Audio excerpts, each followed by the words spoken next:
Pendidikan merupakan sebuah hal yang sangat penting di dalam sebuah kehidupan. Menurut Ki Hajar Dewantara, pendidikan adalah tuntutan di dalam hidup tumbuhnya anak-anak. Adapun maksudnya, pendidikan yaitu menuntut segala kekuatan kodrat yang ada pada anak-anak itu agar mereka sebagai manusia dan sebagai anggota masyarakat dapatlah mencapai keselamatan dan sebuah kebahagiaan yang setinggi-tingginya. Selain itu, menurut Martinus Jan Langepet berpendapat bahwa pendidikan adalah upaya menolong anak untuk dapat melakukan tugas hidupnya secara mandiri supaya dapat bertanggung jawab secara susila. Pendidikan merupakan usaha manusia dewasa untuk mendewasakan dan membimbing manusia yang belum dewasa menuju sebuah kedewasaan. Dalam pendapat Martinus Jan Langepet, dapat kita pahami bahwa terdapat dua unsur penting dalam sebuah pendidikan, yaitu seorang pendidik dan peserta didik. Dan dalam mendidik atau mentransfer ilmu, sebuah potensi akan mudah untuk ditanamkan apabila dua unsur tersebut memiliki interaksi yang sangat dekat. Seperti belajar tatap muka di sekolah, tentunya sambil menggunakan teknik belajar sambil bahagia. Namun pada tahun 2020 ini, kedua unsur ini terpisahkan secara tidak sengaja, secara tidak diharapkan, karena adanya COVID-19 yang mengakibatkan sebuah pendidikan berlangsung dengan sebuah jarak.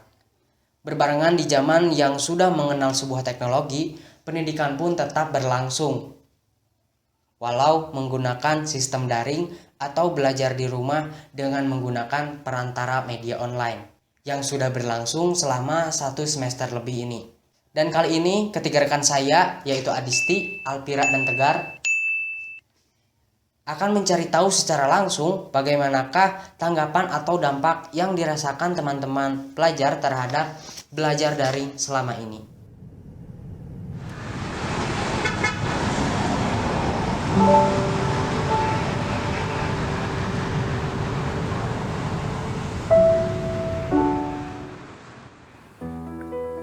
Pandemi COVID-19 menyebabkan berbagai bidang kehidupan manusia dibatasi. Salah satunya dalam bidang pendidikan. Pemerintah terpaksa menutup tempat belajar dan mengharuskan para murid untuk belajar di rumah. Hal tersebut bertujuan agar tidak adanya sebuah kerumunan dan dengan harapan bisa memutus rantai virus yang selama ini terjadi. Kali ini, saya Adisti, Alvira, dan Tegar akan melakukan wawancara kepada teman-teman pelajar mengenai bagaimana dampak belajar daring saat ini.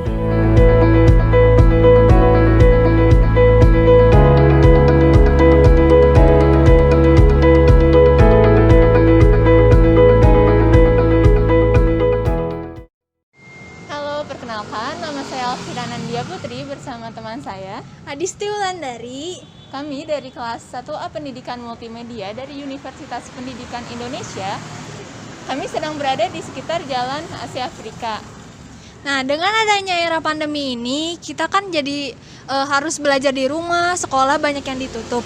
Oleh karena itu, kita ingin mengetahui bagaimana sih kondisi yang ada di sekitar kita kepada anak-anak yang pembelajarannya harus dilaksanakan di rumah. Oleh karena itu, kita bakal wawancara bersama dengan mereka. Tidak hanya itu, kita tidak hanya berdua, kita bersama dengan rekan kami yaitu dan saya Tegar Resbiullah.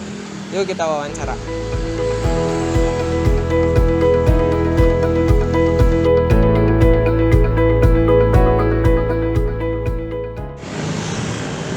Kami ingin mewawancarai tentang pelajaran online. Nah, ada beberapa pertanyaan dari kami, yaitu menurut Anda pelajaran online efektif atau tidak? Kurang efektif. Menurut Anda sekolah online menyenangkan atau membosankan? Setengah lah, ada senangnya ada. Ada senangnya ada. Belajar online gini, gurunya kebanyakan ngasih materi atau tugas? Kalau di kampus saya dia seringnya meet, jadi diseimbangkan sama tugasnya. Porsinya nggak berarti tugas gitu, kalau kamu saya. Yang keempat, kalau ngasih materi, metode guru menyampaikan materinya lewat apa, atau berupa Gimit, Zoom, atau e-book? Kalau di kampus saya Gimit itu buat pertemuan biasa, terus ada tugas juga Google Classroom gitu. Ya. Apa harapan Anda untuk pendidikan ke depannya? Apakah online terus atau harus di offline kan?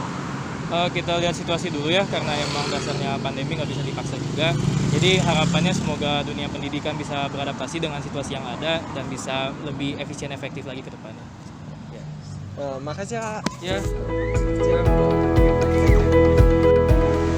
Ya, sebelumnya di sini saya dan rekan-rekan saya ingin bertanya untuk tentang pembelajaran jarak jauh ini ya. Pertanyaannya, Menurut kalian pembelajaran online ini efektif atau enggak sih? Kalau menurut aku tergantung gurunya aja, gimana cara gurunya ngejelasin. Kalau gurunya menjelaskan dengan baik, bagi saya itu efektif. Menurut Tetehnya gimana? Sama sih, soalnya kan ini secara online ya, jadi sebenarnya kalau lebih sukanya sih secara langsung ya, lebih efektif. Kalau menurut kalian nih, belajar online ini guru kebanyakan ngasih tugas atau materi? Sama sih, tergantung guru. Ada beberapa guru yang banyak ngasih materi tapi sedikit tugas, ada juga yang seimbang, tapi ada juga yang malahan gak ngejelasin sama sekali tapi tiba-tiba ngasih tugas. Kalau Tetehnya gimana? Seimbang juga, kadang malah lebih banyak tugas sih daripada materi yang dikasih, jadi kadang kalau ngerjain tugas kurang ngerti. Menurut kalian sekolah online ini menyenangkan atau enggak sih? Kalau menurut aku, dari sisi keakunya sih menyenangkan ya, soalnya sekolahnya santai kan, jadinya dari rumah. Kalau ke sekolah kan harus bangun pagi gitu, jadi lebih menyenangkan kalau menurut aku. Menurutnya gimana? Kalau aku sendiri lebih enak online karena waktu senggangnya juga lebih banyak. terus pertanyaan selanjutnya, kalau misalnya kan guru itu ngasih materi ya ke kalian. Nah, ini metodenya kayak gimana ya? Kayak misalnya ada e-book atau Zoom atau gimana? Kalau sekolah aku kan negeri, sedikit banget yang nge-zoom. Rata-rata cuma ngasih materi lewat WhatsApp, udah gitu kadang nggak dijelasin juga. Jadi agak kesulitan sih sebenarnya. Kalau dari sekolah aku, materinya ada yang sebagian dikasih dari WhatsApp, ada yang ngomong juga lewat Zoom atau Gmeet. Oh, begitu ya. Terus sekarang nih, aku mau tanya, gimana sih harapan kalian untuk pendidikan ke depannya? Harapan aku sih ya semakin baik aja, semakin bikin kita generasi muda menjadi lebih baik daripada generasi-generasi sebelumnya yang dapat memajukan bangsa lewat pendidikan ini. Ya lebih maju juga kan, kita kan anak-anak muda biasanya udah makin berkembang juga ya teknologinya, jadi ya bisa makin maju aja gitu kita semua. Ya udah, terima kasih ya untuk pendapatnya, jawaban dari wawancara kita. Sekian aja ya, terima kasih. Dan itu tadi kegiatan wawancara yang dilakukan rekan-rekan dari kelompok 10. Terima kasih rekan-rekan telah terjun langsung ke lapangan untuk mencari sebuah informasi. Nah, setelah mendapat jawaban dan tanggapan dari teman-teman pelajar dan mahasiswa mengenai belajar daring ini, bahwa yang mereka rasakan ternyata ada baik dan buruknya. Baiknya, mereka punya waktu luang atau waktu di rumah lebih banyak, yang sebenarnya menurut pandangan pelajar itu sih hal yang kurang baik gitu ya, karena kebanyakan waktu luang dibanding waktu belajar sebetulnya itu kurang benar. Sedangkan yang buruknya, mereka kurang memahami materi pelajaran yang harusnya dikuasai, dan mereka juga sebagai seorang peserta didik dituntut harus benar-benar menguasai materi dengan metode belajar mandiri. Apabila sebagian pendidik hanya memberi materi tanpa menjelaskan materinya. Nah, faktor-faktor tersebut tentunya terjadi karena wabah pandemi COVID-19 yang benar-benar tidak diharapkan. Oleh karenanya, kita harus bisa beradaptasi dengan belajar di rumah ini. Karena belajar bisa dilakukan di mana saja dan kapan saja.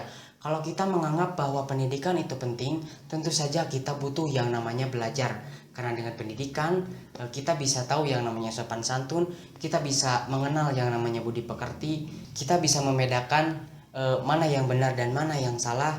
Kemudian dengan pendidikan juga, pola pikir kita akan lebih dewasa, dan dengan pendidikan kita juga bisa merencanakan masa depan yang akan kita hadapi. Namun semua itu kembali lagi kepada diri kita masing-masing. Nah, kembali lagi terkait dengan belajar daring selama ini, ya namanya lagi pandemi, kita tidak tahu juga kapan ini akan berakhir. Yang terpenting kita berdoa semoga dunia ini bisa lekas sembuh. Oleh karena itu, marilah kita semua terus berupaya untuk memutus rantai penyebaran virus COVID-19 ini dengan mematuhi segala protokol kesehatan dan berdoa kepada Tuhan semoga dunia lekas sembuh. Amin ya robbal alamin. Kiranya sekian yang dapat disampaikan, yang dapat ditampilkan dari kelompok 10. Terima kasih, mohon maaf apabila ada kesalahan. Wassalamualaikum warahmatullahi wabarakatuh.